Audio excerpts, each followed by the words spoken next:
Imagine if I told you that one ancient text contains the most accurate psychological profile of human nature ever written, predicting behaviors that modern psychology only discovered centuries later.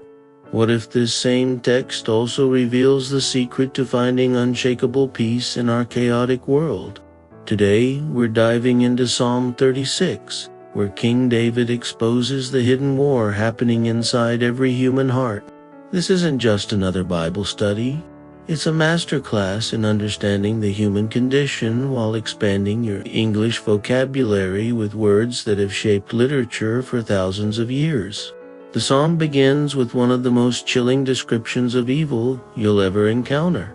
David writes that sin whispers to the wicked, deep within their hearts. Notice the verb whispers here. It's not shouting or demanding, it's subtle, almost seductive. This word choice reveals something profound about temptation. The Hebrew concept behind whispers suggests an intimate conversation, like a trusted advisor giving secret counsel. David is showing us that evil doesn't usually announce itself with dramatic fanfare.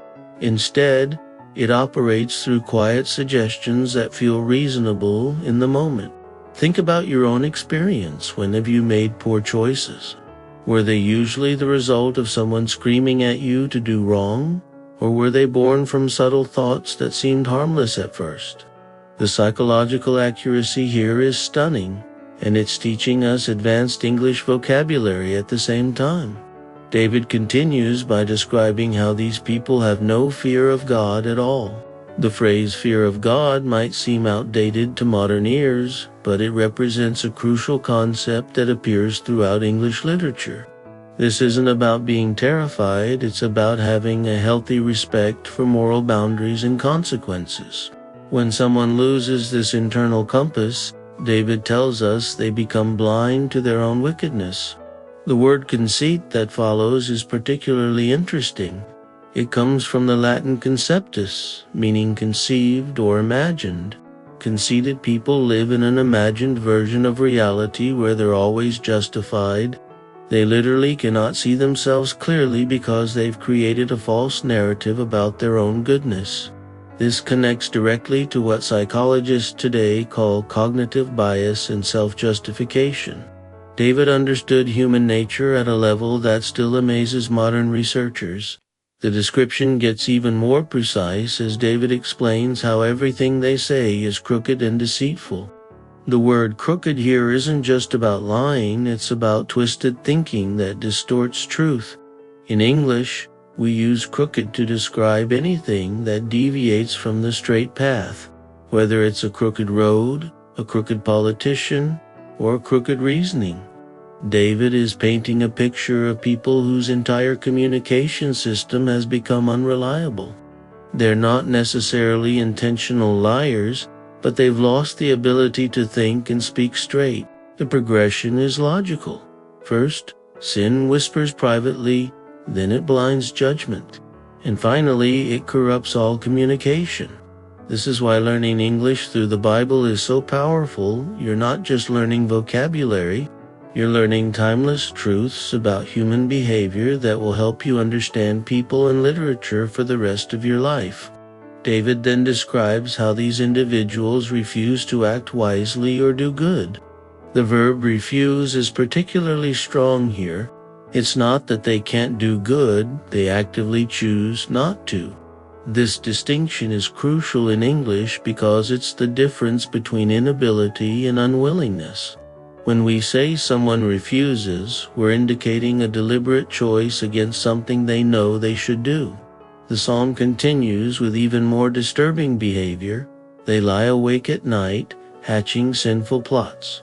The verb hatching comes from the image of a bird sitting on eggs, carefully incubating them until they're ready to emerge. Evil people don't just stumble into wrongdoing, they carefully plan and nurture their schemes.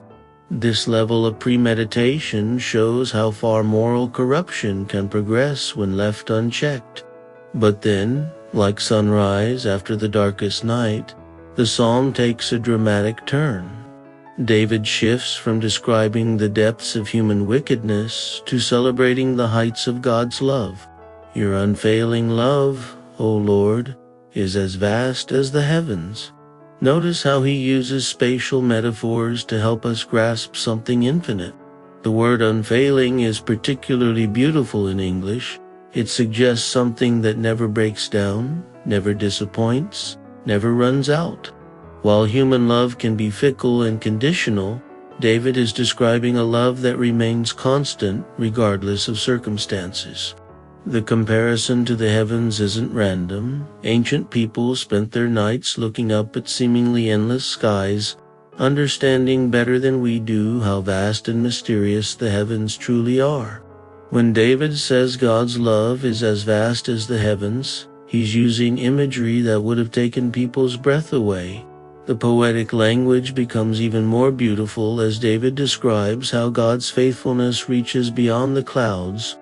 In Hebrew poetry, writers often use parallelism, saying the same thing in different ways to create emphasis and beauty. Here, faithfulness and love are being compared to different aspects of the sky. Clouds were seen as the boundary between earth and heaven, so saying faithfulness reaches beyond the clouds means it extends into the realm of the divine.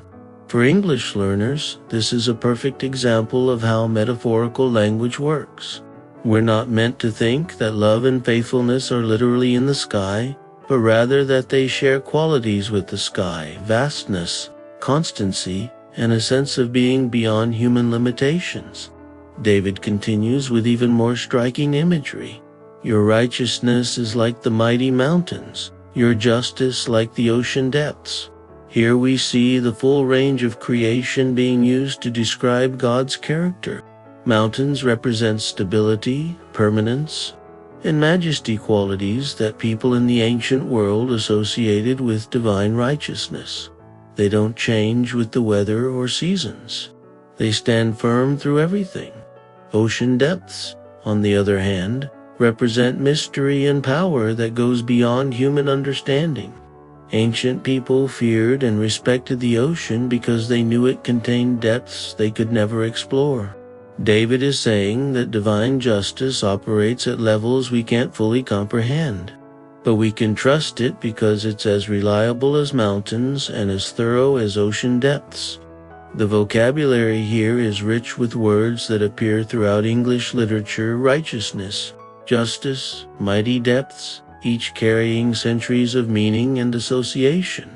The psalm takes another beautiful turn as David declares, "You care for people and animals alike, O Lord." The word care might seem simple, but it represents a profound theological concept. The Hebrew word suggests active protection and provision, not just passive concern. This is important for understanding how the Bible views the relationship between divine love and creation. God's love isn't abstract or distant, it's practical and inclusive, extending to all living things. For English learners, this demonstrates how simple words can carry deep meaning depending on their context. Care in this psalm doesn't just mean to feel concerned for, it means to actively work for the well-being of. Then comes one of the most beautiful phrases in all of literature. All humanity finds shelter in the shadow of your wings. The image of finding shelter in the shadow of wings draws from the behavior of birds protecting their young. It's intimate, protective, and secure. The word shelter in English carries connotations of safety, refuge, and protection from storms. David is saying that just as baby birds instinctively run to their parents' wings when danger approaches, humans can find the same kind of instinctive safety in divine love. This metaphor has been used by countless English poets and writers because it captures something universal about the human need for security and protection. Learning this imagery through the Bible gives you access to thousands of years of English literary tradition. The abundance theme continues as David writes, "You feed them from the abundance of your own house, letting them drink from your river of delights." The word abundance comes from Latin roots meaning to overflow or to wave like water. It's not just having enough, it's having more than enough, with plenty to share. The image of God's house having such abundance that it can feed everyone connects to ancient Middle Eastern hospitality traditions, where a good host would always have more food than guests could possibly eat. The River of Delights is particularly beautiful imagery. Rivers represent constant flow, freshness, and life-giving power. Delights suggests not just satisfaction, but joy and pleasure. Together, they paint a picture of spiritual nourishment that never runs dry and always brings happiness. David reaches a crescendo with the declaration, "For you are the fountain of life, the light by which we see." These two metaphors, fountain and light, capture the essence of what life needs to flourish. Fountains in the ancient world were precious because they provided fresh, clean water in desert climates. They were sources of life in the truest sense. But notice that David doesn't just say God gives life, he says God is the fountain of life, meaning God himself is the source from which all life flows. The light metaphor is equally powerful. Without light, we can't see clearly, can't navigate safely, can't distinguish between helpful and harmful things. David is saying that spiritual understanding works the same way. We need divine illumination to see reality clearly.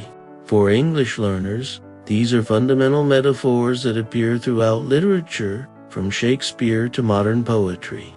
As the psalm nears its end, David makes a personal request.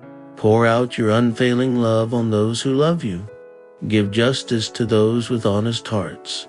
The verb pour out suggests abundance and generosity. Not a careful measuring, but a lavish outpouring. He's asking for love to be given as freely as water from a pitcher. The phrase honest hearts is particularly interesting because it connects inner character with outer treatment. In Hebrew thought, the heart wasn't just the center of emotions, it was the center of moral decision-making. An honest heart is one that operates with integrity, where thoughts, feelings, and actions align with truth. David is essentially asking that people who live with integrity would receive justice, that there would be a moral order where good character is rewarded and protected. The final section takes a more urgent tone as David pleads, "Don't let the proud trample me or the wicked push me around." Here we see the human side of faith, even those who trust in divine love sometimes feel vulnerable to those who operate without moral constraints. The word trample suggests being walked on like dirt, treated as if you have no value or rights. Push me around indicates bullying behavior, using power to intimidate and control. David isn't claiming to be perfect or above needing protection. He's acknowledging that living with integrity sometimes makes you a target for those who don't share your values. This honest vulnerability makes the psalm relatable to anyone who's ever felt overwhelmed by the presence of evil in the world. The psalm concludes with a dramatic vision. Look, those who do evil have fallen. They are thrown down, never to rise again. The word look demands attention. David wants us to witness something important. The verbs fallen and thrown down suggest complete defeat, not temporary setbacks. This isn't about revenge or celebration of others' suffering. It's about the ultimate triumph of justice over injustice, truth over deception, love over hatred. The phrase never to rise again indicates finality. This isn't a temporary victory for good, but a permanent resolution of the cosmic conflict between light and darkness that runs throughout human history. What makes this psalm so remarkable for English learners is how it demonstrates the full range of human language, from intimate whispers to cosmic declarations, from psychological insights to spiritual poetry. Every verse contains vocabulary that appears throughout English literature, giving you tools to understand everything from Shakespeare's tragedies to modern novels. But more than that, it provides a framework for understanding human nature that remains as accurate today as it was 3,000 years ago. The contrast between those who listen to sin's whispers and those who find shelter in divine wings isn't just ancient poetry, it's a psychological and spiritual reality that plays out in every generation, including our own.